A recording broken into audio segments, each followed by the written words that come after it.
everyone, hopefully you all are safe. I am a respiratory therapist brings a very interesting video for you guys on chest x-ray.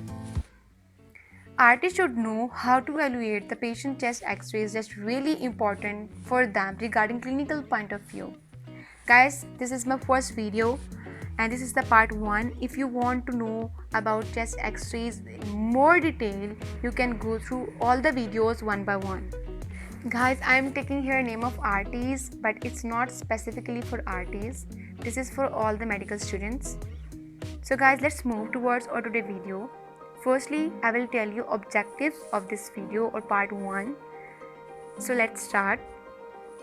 The objectives are introduction to chest x-rays, indications of chest x-rays, factors which determine the shadow brightness on chest x-rays, and view of chest x-rays. So let's move toward our video, and our first objective is introduction to chest x-rays. Students, chest x-ray is common diagnostic test in medicine used to diagnose condition affecting the chest, its contents and nearby structures. So students, our next objective is indications of chest x-rays. Indication of chest x-ray means in which condition, in which situation you can go for chest x-rays, students. So I'll tell you in points. So the point 1 is when the patient will come from symptoms, but here I'm not telling you all the symptoms, but some are common like shortness of breath, chest pain, hemoptysis, fever, and unexplained weight loss. Point 2. Evaluate the physical signs like hypoxemia, abnormal pulmonary exam. Students, hypoxemia is a low concentration of oxygen in the blood. Third point is you can also do chest x-rays for evaluation of central lines like nasogastric tubes, endotracheal tubes. And the fourth point is chest x-rays also helpful after lung biopsy for pneumothorax or central line placement. Our third objective is factors which determine the shadow brightness on x-rays. We have 3 factors. The first one is density, the second one is thickness, and the third one is duration of exposure. Let's talk about density. Students, we have 4 kind of materials: air, soft tissues and fluid, bones and metal. Now you can see very clearly in this picture. The air is in black color, bones and soft tissues like I mentioned here heart in grey color, and bones in white color.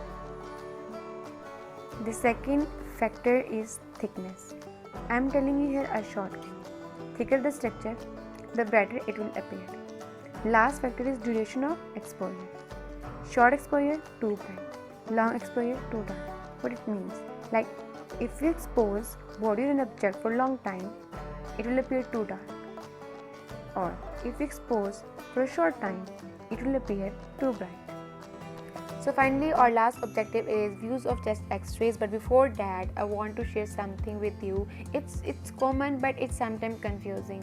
Like you can see in this picture, in this film, this is the right side mentioned here and left side. So this is very easy to remember. Your right side is the patient left side and your left side is the patient right side. So now talk about the views. So we have views. What is basically x-ray views? Term refers to orientation of person relative to the beam of x-rays.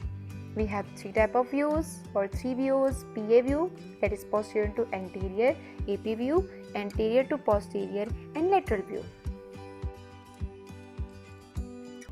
As I told you, we have 3 views: AP, PA and lateral. In an AP x-ray, the x-ray machine is in the front of the patient and the x-ray film at the back. But in PA, it's opposite. The beam is fired from the behind of the patient and the film placed in front. And lateral view is basically you can see internal organs by sides.